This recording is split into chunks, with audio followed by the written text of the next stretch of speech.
Muy buenas tardes, Dios les bendice, muy buenas noches, muy buenos días, de donde quiera que nos estén sintonizando. Familia, qué gusto poder saludarles, qué gusto poder estar con ustedes nuevamente para continuar con este maravilloso, asombroso estudio del libro de Romanos. Sin duda, de verdad, de verdad, de verdad, sin duda, el libro de Romanos es la carta magna de doctrina, de teología para todo cristiano. Podríamos pasar toda una vida estudiando el libro de Romanos, toda una vida y seguiríamos descubriendo cosas asombrosas. Sin embargo, nosotros estaremos dando una pincelada, un panorama muy general del estudio del libro de Romanos. Y lo estamos haciendo mediante un método histórico gramatical de forma sistemática, versículo por versículo, lo cual creemos que es lo más correcto para estudiar la palabra de Dios en un sentido más práctico y más puro con respecto a la interpretación doctrinal que emana de la Biblia. Así es que estamos ya en el capítulo 3. Estamos ya en el capítulo 3 del libro de Romanos y bueno, estamos ahora entrando a este capítulo. Y bueno, yo espero que ya se estén conectando por ahí, conéctense, saluden, dejen un comentario, dejen una pregunta y ayúdennos para poder uh, seguir compartiendo este trabajo a más personas. Así es que dejen sus comentarios, dejen por ahí eh, sus preguntas, saluden para saber que no estamos aquí solos y suscríbanse al canal, activen la campana de notificaciones, denle like al video y nos ayudaría muchísimo más si lo comparten. Pero vamos a iniciar con el estudio bíblico del libro de Romanos, así es que le vamos a dar lectura al capítulo 3. Lo vamos a separar en tres partes. El capítulo 3 del libro de Romanos es un capítulo muy, muy elemental para lo que es la doctrina bíblica de los creyentes, de los cristianos, porque vamos a estar hablando, el capítulo 3 del libro de Romanos tiene un tema central de la fe, que es la universalidad del pecado y la justificación por la fe. Todos los cristianos creemos firmemente que nuestra salvación está determinada solamente por la justificación por medio de la fe a través del sacrificio de Cristo Jesús. Solamente por medio de Cristo nosotros podemos tener acceso al Padre y a la vida eterna. Pero también el capítulo 3 nos habla de un tema importantísimo que es la universalidad del pecado, ¿sí? O lo que nosotros también hemos conocido en teología como la doctrina de la depravación total. No hay manera de que el ser humano tenga acceso a Dios por sí mismo. Y este es un tema muy, muy importante. Por lo tanto, queridos hermanos, familia en Cristo, les hago esta invitación a que pongan mucha atención, lean la Biblia, tengan a la mano sus diccionarios, sus notas, sus referencias, hagan preguntas, lean otra vez, vuelvan a estudiar y aprendamos y crezcamos juntos. El capítulo 3 del libro de Romanos dice así: ¿qué ventaja tiene, pues, el judío? Forma de pregunta. Este capítulo 3, Pablo utiliza un método que comúnmente llamamos como un método socrático, que es un método de enseñanza mediante preguntas, hacer muchas preguntas. Y el apóstol Pablo, que era un gran intelectual, podríamos decirlo, utiliza este método. ¿Qué ventaja tiene, pues, el judío? ¿O de qué aprovecha la circuncisión? Mucho, contesta.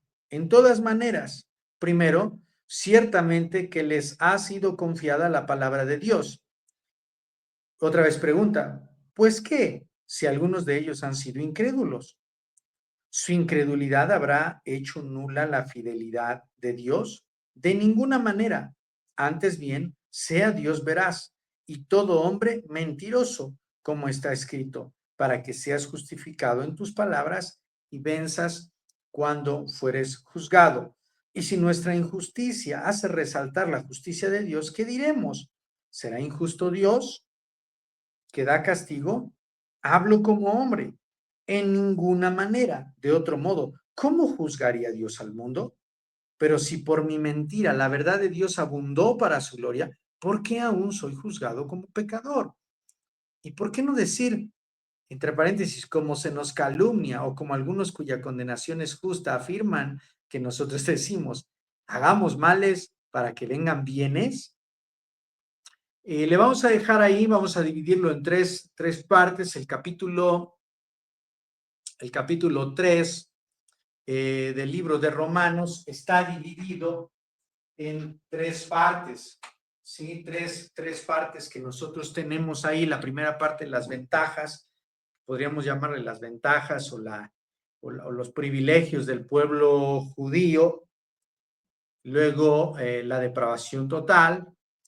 Y luego la justicia de Dios o la justificación por medio de la fe. Así es que vamos a comenzar con nuestro estudio bíblico. Bien, déjenme, le pongo aquí la imagen chiquita para que se vea más y ustedes puedan tomar notas. Esta primera parte, que es del versículo 1 al versículo 8, sí, que acabamos de leer, tenemos un tema central que es los judíos y la fidelidad de Dios. Ahora, fíjense bien, esto es muy, muy interesante porque de repente en el medio cristiano nosotros le hemos asignado al pueblo judío ciertos privilegios, ciertas ventajas, podríamos decirlo así, que realmente desde el punto de vista estricto de la escritura no tienen. Si bien es cierto, el pueblo judío es un pueblo al que amamos, es un pueblo privilegiado, es un pueblo especial, por supuesto, porque fue el pueblo de Israel el que Dios eligió soberanamente, arbitrariamente, a su antojo, para, para traer la promesa del Mesías. Pero eso no le da ventajas con respecto a la salvación, con respecto a la justificación o con respecto a la redención. Y tenemos que tener mucho cuidado en eso, porque muchas personas inclusive se han autonombrado judíos con tal de ganar una cierta ventaja en el reino de Dios. Así es que vamos en estos primeros 8 versículos a tocar ese punto, porque Pablo lo toca. Entonces, esta primera división del capítulo 3 la vamos a delimitar por la primera parte, por el versículo 1 al 8, y le vamos a poner así a esta primera parte, este primer apartado del capítulo 3.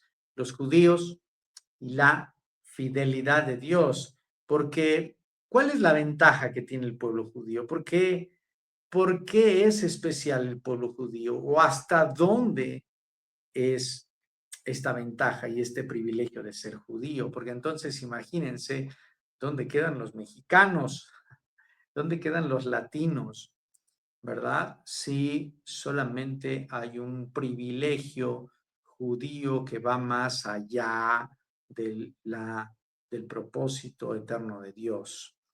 El privilegio de los judíos no tiene nada que ver con su sangre, ¿ok? Y mucho menos con la salvación. Tenemos que tener mucho, mucho, mucho cuidado. Verso 1, Pablo inicia este diálogo educativo diciendo qué ventaja tiene pues el judío, de qué aprovecha la circuncisión, porque recuerden que los judíos todos tenían que estar circuncidados, todos los hombres varones que llegaban al pueblo de Israel, que nacían o que se hacían parte del pueblo de Israel, tenían que circuncidarse. Y bueno, algunos preguntarán, oye, ¿y ¿qué tiene que ver por qué las mujeres no se circuncidaban? Hay una explicación maravillosa que no es tema de este estudio bíblico, pero el hombre redimía a la mujer por medio de la circuncisión y la hacía parte al desposarla o al ser parte de la familia, la hacía parte del pueblo de Israel. Por eso es que las mujeres no se circuncidaban porque ellas eran redimidas o eran hechas parte del pueblo por causa del hombre. Y eso es algo maravilloso que no es tema de este estudio bíblico, pero que vale la pena mencionarlo. ¿Cuál es entonces este privilegio y esta ventaja? Y Pablo dice, sí hay una ventaja, mucho, dice, en todos los sentidos. Primero, y no le dice primero porque después ya no dice nada más, solo da una razón. Fíjense esto, Pablo da una sola razón del por qué el pueblo de Israel tiene cierta ventaja, si quisiéramos decirlo así, ciertos beneficios, cierto grado de preferencia. Y Pablo dice sí, primeramente, pero no lo dice porque haya una lista larga de razones, sino porque esa es la única y la más importante. Primero dice, ciertamente les ha sido confiada la palabra de Dios. Y eso es todo. Eso es todo. El pueblo de Israel tiene una ventaja, sí, a quien no le hubiera gustado ser el pueblo escogido por Dios para llevar su plan eterno y perfecto a esta tierra. Es por medio del pueblo de Israel que el Mesías entró al mundo, que la promesa del Mesías entró al mundo, que las profecías acerca del Mesías fueron anunciadas al mundo. Es por medio del pueblo de Israel que llega la promesa de la bendición a todas las familias. No sé en qué momento el pueblo de Israel se perdió en esta élite de discriminación y racismo donde ellos se creían el pueblo iluminado por Dios o el pueblo tocado por Dios e intocable por el mundo, ¿verdad? No sé en qué momento se perdieron cuando Dios le dio la promesa a Abraham, fue universal.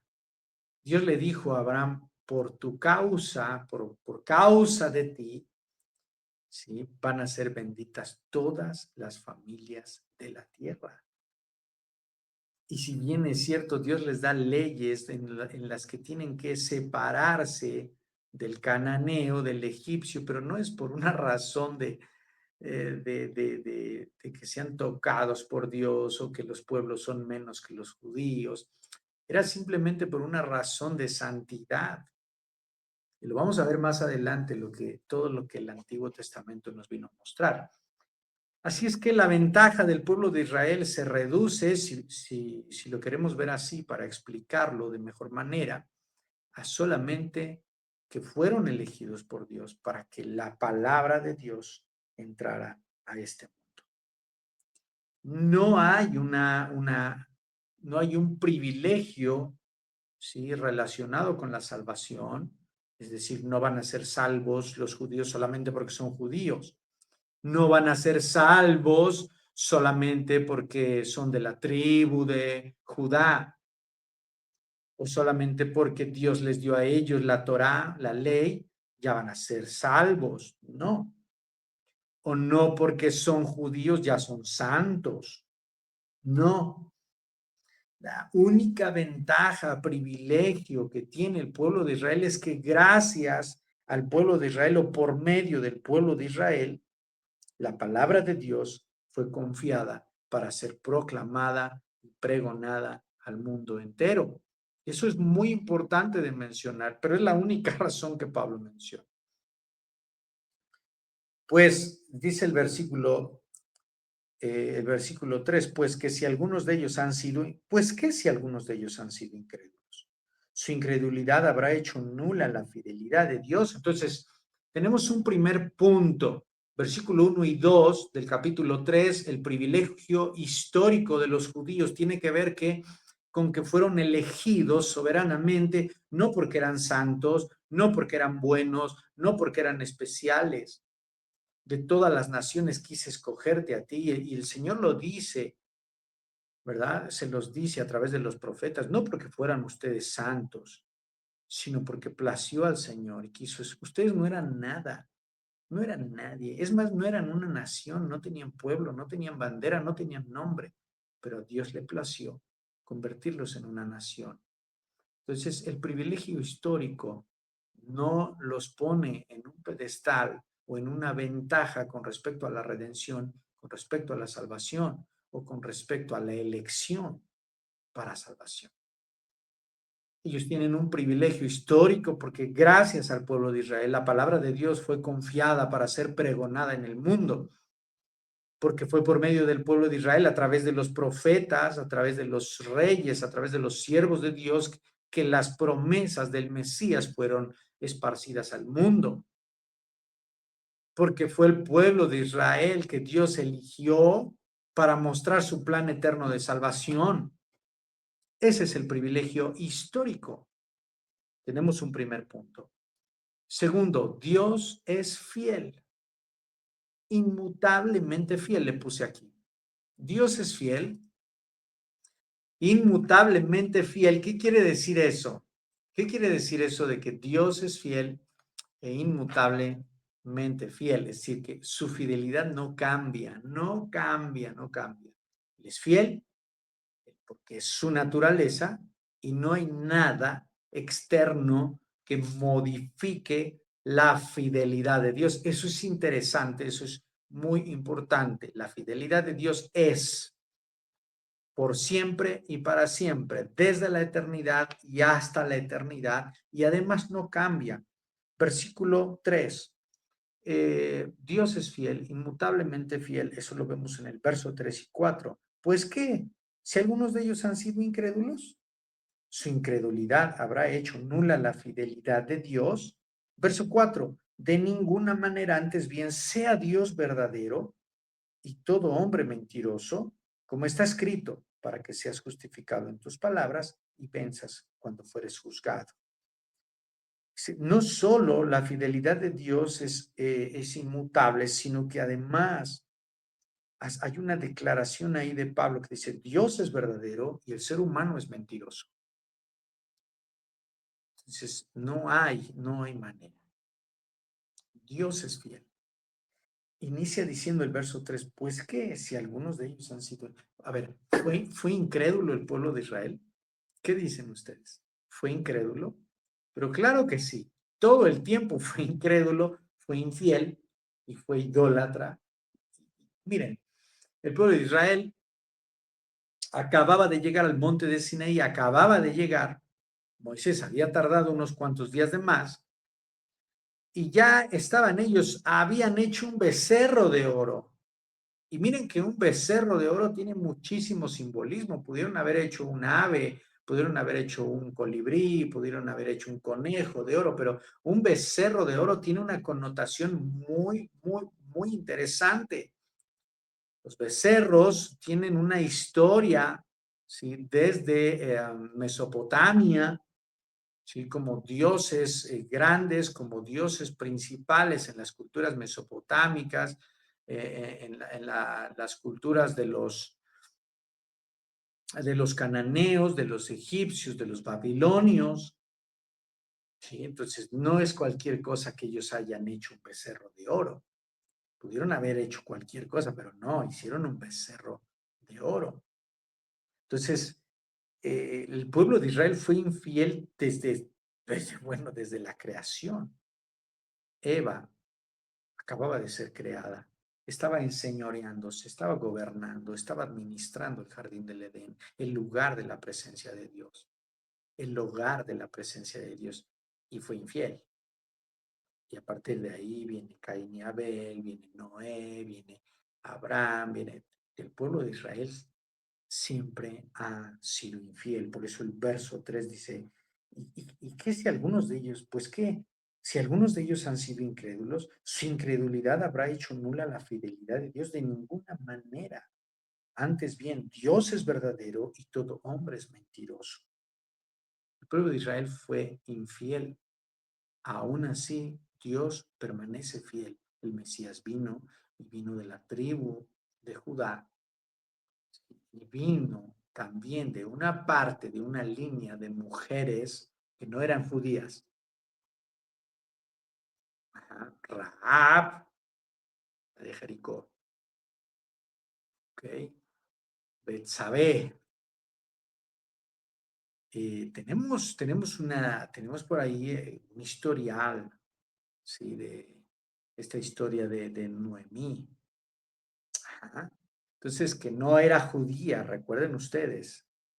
Entonces, aún así, Dios permanece fiel en una manifestación, en un acto de dejar en evidencia su misericordia. Le dice a Moisés, voy a destruir este pueblo. Ya no puedo más con este pueblo. Me pesa en mi corazón. Así es que los voy a destruir, los voy a desaparecer de la tierra, dice, y te voy a poner sobre otro pueblo. Y tenemos por ahí ¿cómo podríamos llamar? Una sombra de Jesús, una sombra del Mesías en Moisés. Cuando dice Moisés, no los destruyas, Moisés intercediendo por el pueblo, no los destruyes. ¿Qué van a decir los pueblos? ¿Qué van a decir las naciones? Que abandonaste a tu pueblo. Dios es fiel, pero además es infinitamente fiel, perfectamente fiel y además es inmutablemente fiel. ¿Qué quiere decir esto de que es inmutablemente fiel? Quiere decir que la fidelidad de Dios no cambia, no cambia, incluso si el hombre falla.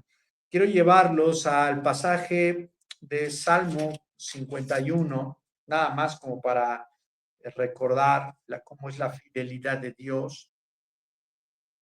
David, cuando mandó matar a Urías y se queda con su mujer, es un acto atroz. Y el profeta Natán lo reprende.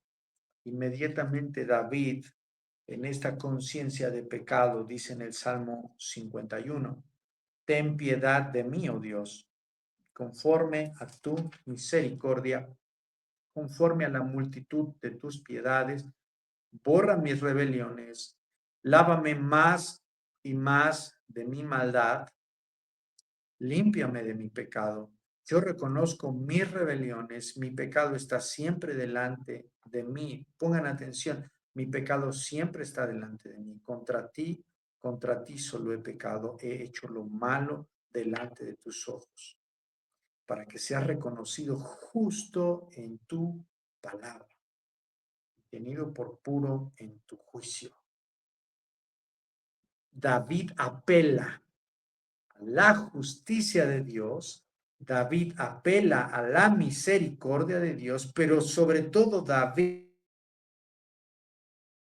apela a la fidelidad.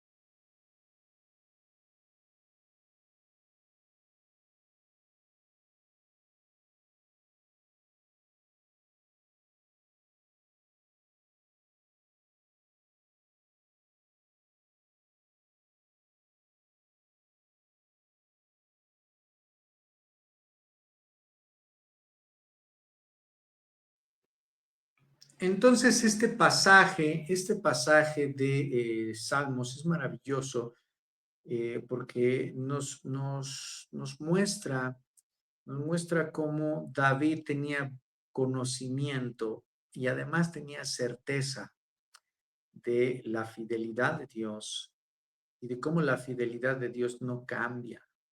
Recuerden aquel pasaje de Números 23, Dios no es hombre para que mienta, ni hijo de hombre para que se arrepienta.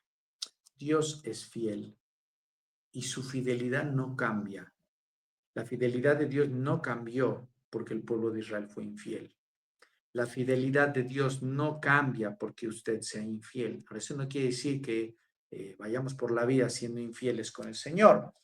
Pero nosotros debemos de tener muy claro que la fidelidad de Dios no cambia, que la fidelidad de Dios siempre permanece para siempre.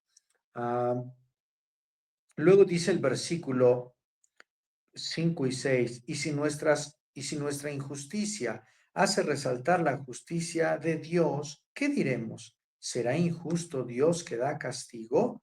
Hablo como hombre. Y contesta, en ninguna manera, de otro modo, ¿cómo juzgaría Dios al mundo? O sea, ¿será justo, será injusto Dios que da castigo? ¿Será injusto? No, de ninguna manera, sino cómo juzgaría al mundo. Si fuera injusto, ¿cómo podría juzgar al mundo con justicia? Pero si por mi mentira la verdad de Dios abundó para su gloria, ¿por qué aún soy juzgado como pecador? ¿Y por qué no decir, como se nos calumnia y como algunos cuya condenación es justa afirman que nosotros decimos, hagamos males para que vengamos bien, para que vengan bienes? Es decir, nosotros esto no quiere decir que Dios sea fiel, ¿sí? Que Dios sea fiel, no quiere decir que el hombre tenga que pecar para que la justicia de Dios se manifieste. ¿Ok? Lo que está diciendo el versículo 5 y el versículo 6 es que la injusticia, fíjense ustedes, la injusticia del ser humano, la falla del ser humano, la imperfección del ser humano, no justifica la práctica del pecado.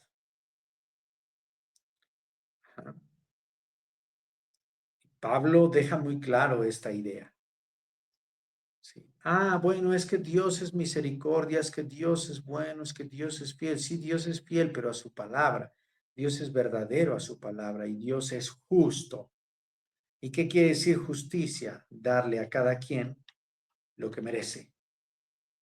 Eso es justicia, darle a cada quien lo que merece. Así es que mucho cuidado, mucho cuidado. La injusticia del ser humano no justifica la práctica del pecado. Dice el apóstol Pedro, les dice a la iglesia, sean santos, dice Dios, sean santos, porque yo soy santo. Si Pablo refuta esta idea de que la injusticia del hombre justifica el pecado. No, Dios es justo y Dios es verdadero. ¿Ok? Tenemos que tener mucho cuidado con eso. Dios es justo y paga a cada cual según sus obras. Cuando el Señor venga en su gloria, la Biblia dice que Él dará a cada quien conforme a sus obras. Dios le va a pagar a cada uno conforme a sus obras.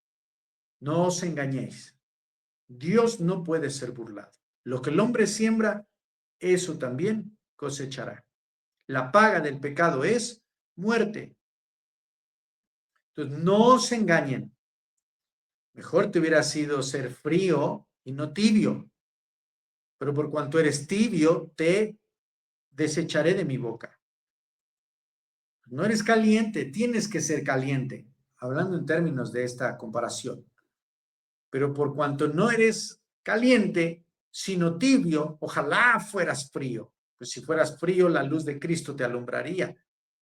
Pero como eres tibio, tantito aquí, tantito allá, a medias.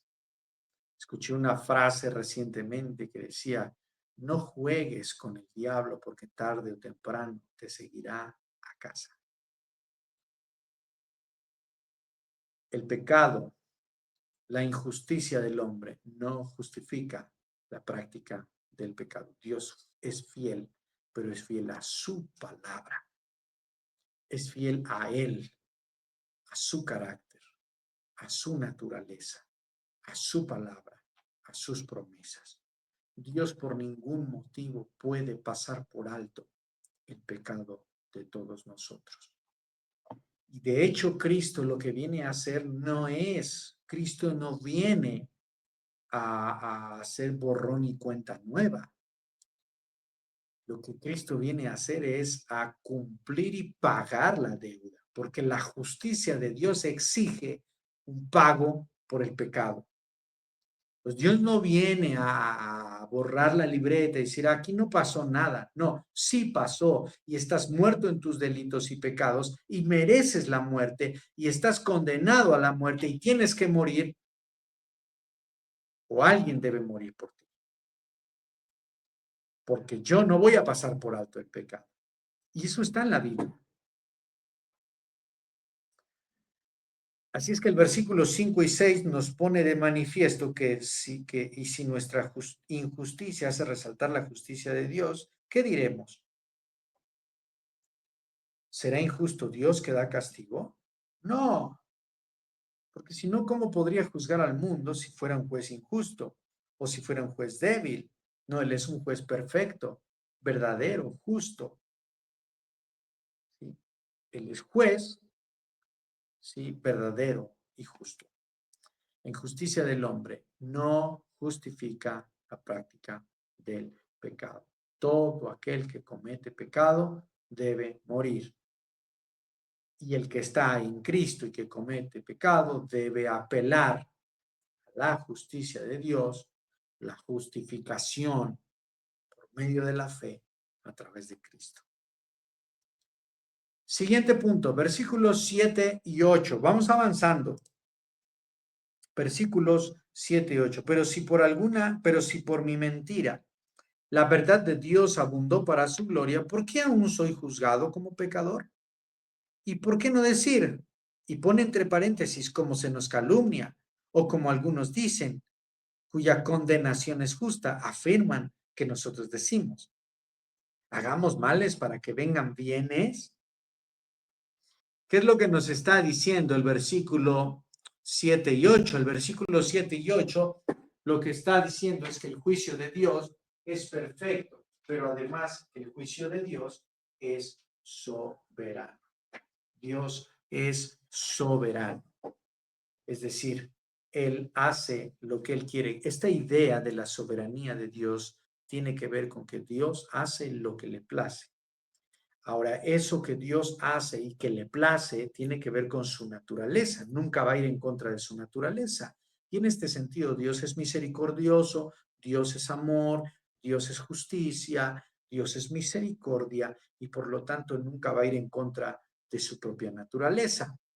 El juicio de Dios es perfecto y es soberano. Es decir, no necesitamos, ¿sí?, pecar para provocar la misericordia y la justicia de Dios. Ya lo decíamos en el versículo anterior.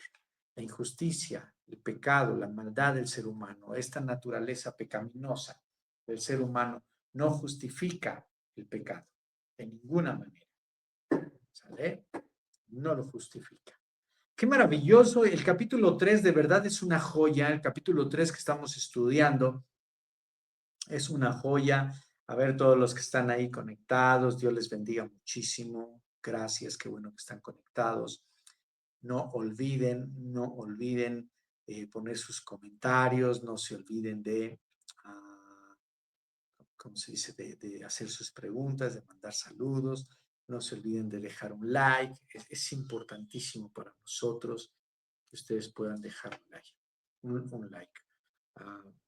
Vamos a los siguientes versículos. El siguiente apartado, lo voy a poner así para que lo puedan ustedes ver. El siguiente apartado es, todos están bajo pecado. Es la segunda parte. Dividimos el capítulo 3 del libro de Romanos en tres partes. Acabamos de ver la primera parte.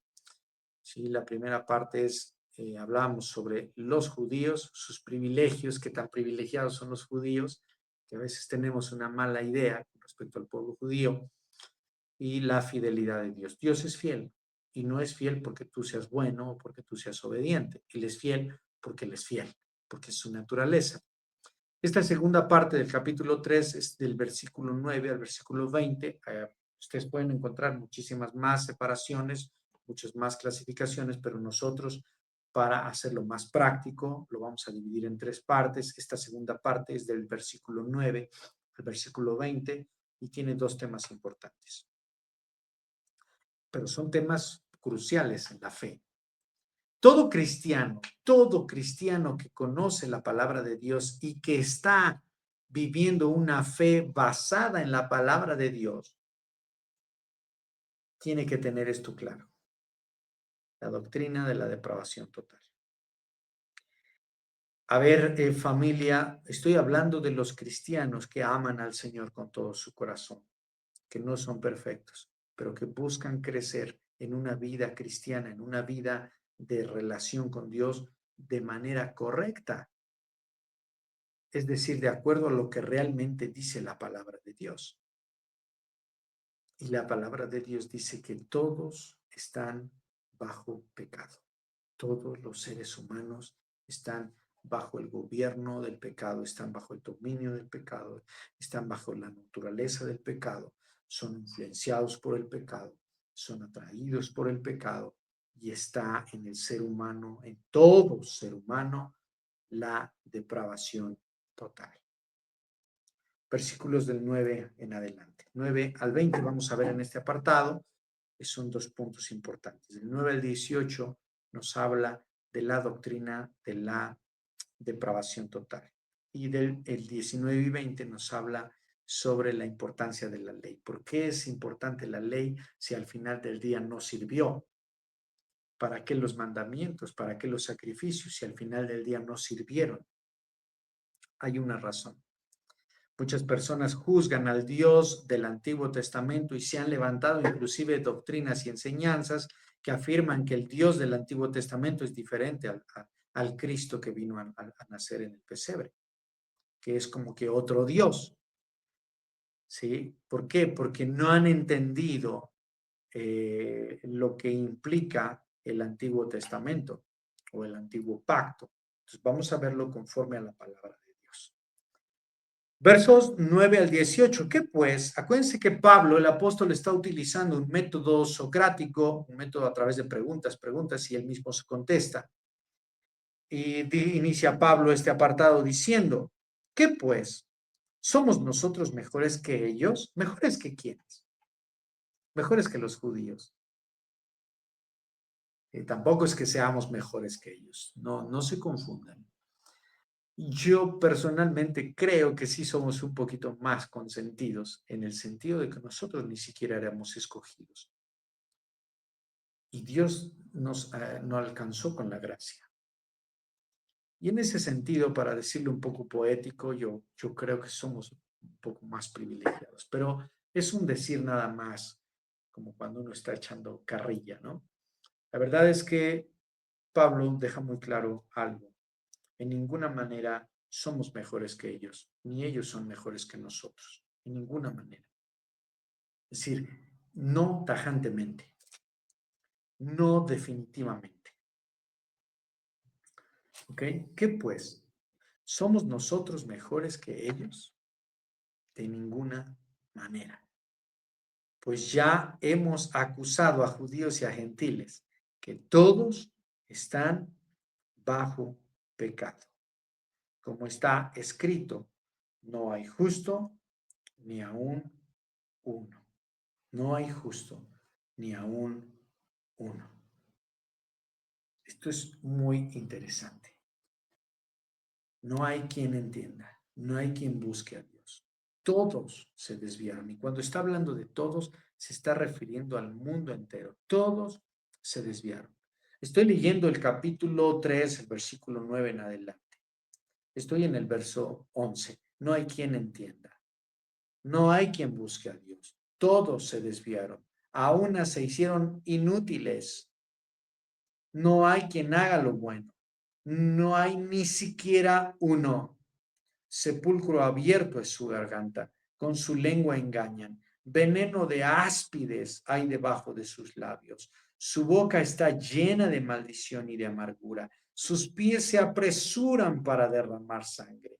Quebranto y desventura hay en sus caminos, y no conocieron camino de paz. No hay temor de Dios delante de sus ojos. ¿De quiénes está hablando el apóstol Pablo? De la raza humana, de todo el ser humano, tanto judíos como gentiles. ¿Quiénes son los gentiles según la Biblia? Todos los demás, ¿verdad? Todos los demás. No somos mejores que ellos porque nosotros en ese sentido alcanzamos gracia.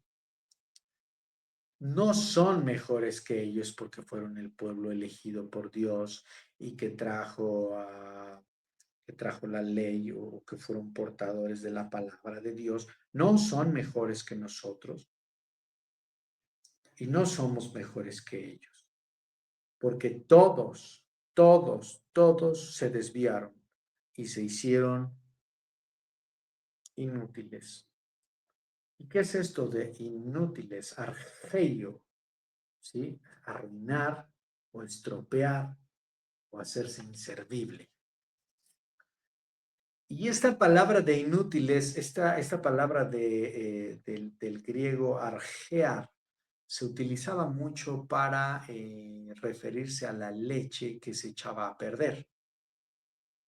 Es decir, todos los que están sin Dios, no importa si son judíos o si son gentiles, todos se hacen inservibles, se arruinan, se echan a perder.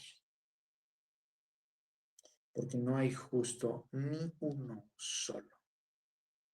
Los que no están llenos de maldición, llenos de amargura, llenos de veneno, engañadores, sepulcros abiertos, van corriendo a hacer el mal, pecadores, etcétera. Sin paz, no conocieron el camino de paz, no tienen temor de Dios.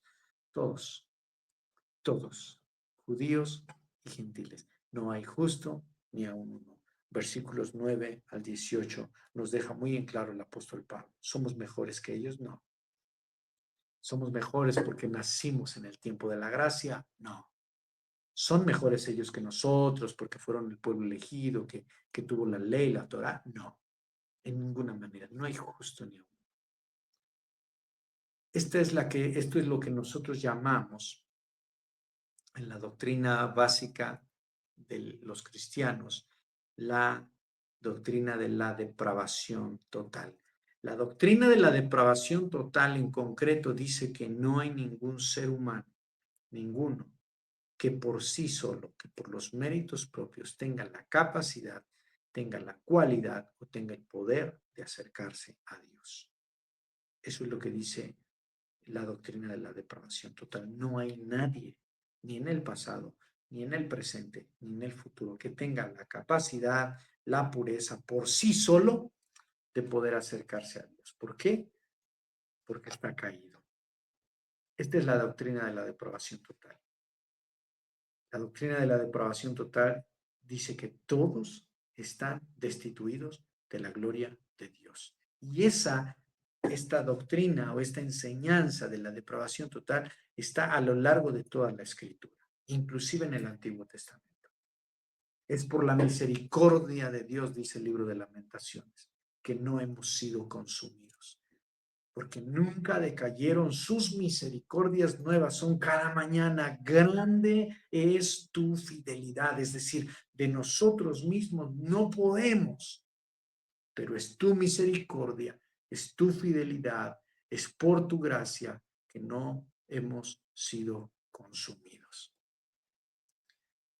Entiéndalo, entienda esto y entiéndalo de una sola vez. No hay justo ni aún uno. Todos estamos bajo pecado. Todos estamos bajo la influencia del pecado. Nadie busca a Dios, nadie puede buscar a Dios por sí mismo, porque el ser humano desde su interior, desde su naturaleza, desde su creación, está corrompido. No puede, no tiene la capacidad de buscar a Dios. Y en estos pasajes, el apóstol Pablo está citando Salmos, está citando Isaías, para hacer notar la condición del ser humano. ¿Sí? Esto es lo que nosotros podemos aprender. ¿Sí? Pablo cita mucho el Antiguo Testamento para dar certeza a las enseñanzas que le está haciendo, porque el Antiguo Testamento también viene cargado de mucha enseñanza acerca de la gracia. porque el Antiguo Testamento y el Nuevo Testamento se tratan de Cristo, del plan eterno de salvación. ¿Sí? La ley en general viene a ser como un espejo. Versículos 19 y 20 de este segundo apartado, y con eso vamos a ir terminando esta enseñanza el día de hoy. ¿Sí? Es versículo 19 y 20 que dice de la siguiente manera: pero sabemos que todo lo que la ley dice, lo dice a los que están bajo la ley, para que toda boca se cierre y todo el mundo quede bajo el juicio de Dios, ya que por las obras de la ley ningún ser humano será justificado delante de él, porque por medio de la ley es el conocimiento del pecado. En este segundo apartado, el apóstol Pablo va a cerrar con una premisa muy importante. La ley revela el pecado, pero no puede justificar al pecador. ¿Qué quiere decir? Que la ley al final del día vino a ser como un espejo que nos revelaba, nos exhibía como pecadores, pero no como un medio de salvación. La ley nunca fue un medio de salvación. Qué interesante es esto. La ley nunca tuvo la intención de ser un medio de salvación, sino que la ley lo que vino a hacer es exhibir, dejar en evidencia que nadie puede llegar al Padre si no es por medio de Cristo a través de la fe. Todo lo que nosotros vemos a lo largo del Antiguo Testamento tiene que ver con mostrar, manifestar, exhibir que el ser humano no puede acercarse a Dios por sí mismo, particularmente por medio de la ley. Y esto es algo que nosotros debemos de tener también muy en cuenta.